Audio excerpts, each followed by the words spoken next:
और ऐसा मत समझना कि ये सारी बातें सिर्फ जोश भरने या आप लोगों को मोटिवेट करने के लिए है, या फिर जो लोग ऐसा सोचते हैं कि मुझे तो बस अपने आप से मतलब है, तो ऐसे लोगों को मैं यहाँ पर कहना चाहता हूँ कि जब आपका देश ही इन सभी प्रॉब्लम से एक बहुत बड़े स्केल पर जूझ रहा होगा, तब आप कैसे अपने आप से मतलब रखोगे। जिस देश में आप लोग अपना काम कर रहे हो, वही देश के ये सारे प्रॉब्लम्स एक दिन आपसे ही आपके काम को छीन लेंगे, तो क्या तब भी आप अपने आप से ही मतलब रखोगे। हम लोगों को यहाँ पर कोई बड़ा केस या फिर आंदोलन नहीं करना, बस एक पॉजिटिव अप्रोच के साथ रहकर हमारे इस देश को बदलने की छोटी छोटी कोशिशें करनी है। एक ऐसा भारत जो भ्रष्टाचार मुक्त हो, जहाँ हिंदू मुस्लिम और जातिवादी दंगे नहीं,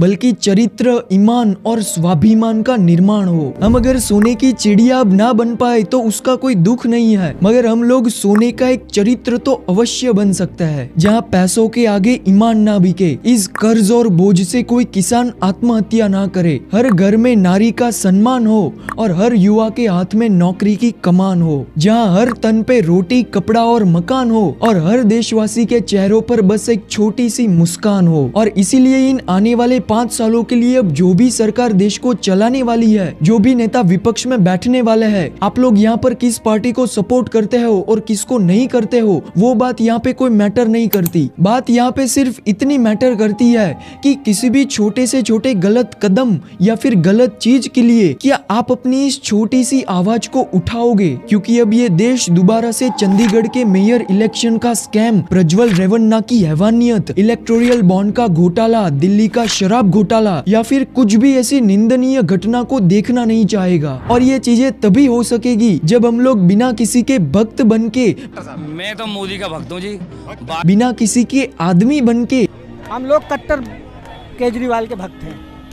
इन सारी गलत चीजों के खिलाफ अपनी छोटी से छोटी मगर एक पॉजिटिव आवाज और सवाल को उठाएंगे। हमें यहाँ पर कोई जंग लड़ने के लिए नहीं जाना, बस इन आने वाले अगले 5 सालों तक हो रही गलत चीजों के सामने अपना एक छोटा सा पॉजिटिव इम्पैक्ट छोड़ना है। सोचो जब 141 करोड़ ना सही, बट अगर 10 करोड़ लोग भी यहाँ पर ऐसे इम्पैक्ट को छोड़ेंगे ना, तो ये बात आने वाले टाइम में गारंटी के साथ साबित होगी कि भारत सिर्फ दुनिया की तीसरी लार्जेस्ट इकोनॉमी नहीं बनेगा, बल्कि इस देश की गलियों में कोई रोटी के साथ खेलने वाला भी नहीं बचेगा। और यही सही मायनों में हमारे देश का अमृत काल होगा। तो अब ये विजुअल खत्म हो, उससे पहले मैं आप लोगों को यहाँ पर आदम गोंडवी जी के कुछ बड़े ही इमोशनल लेकिन हमारे समाज को एक आईना दिखाने वाले इन लफ्जों को दिखाना चाहूंगा। 100 में 70 आदमी फिलहाल जब नाशाद है, 100 में 70 आदमी फिलहाल जब नाशाद है, दिल पे रख कर हाथ कहिए देश क्या आजाद है, दिल पे रख कर हाथ कहिए देश क्या आजाद है। 100 में 70 आदमी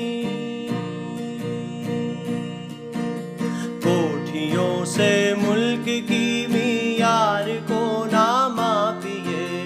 कोठियों से मुल्क की मीयार को ना आकिए, असली हिंदुस्तान तो फुटपाथ पर आबाद है, असली हिंदुस्तान तो फुटपाथ पर आबाद है। 100 में 70 आदमी जिस शहर में मुंतजिम अंधे हो जलवागाह के, जिस शहर में मुंतजिम अंधे हो जलवागाह के, उस शहर में रोशनी की बात भी बुनियाद है, उस शहर में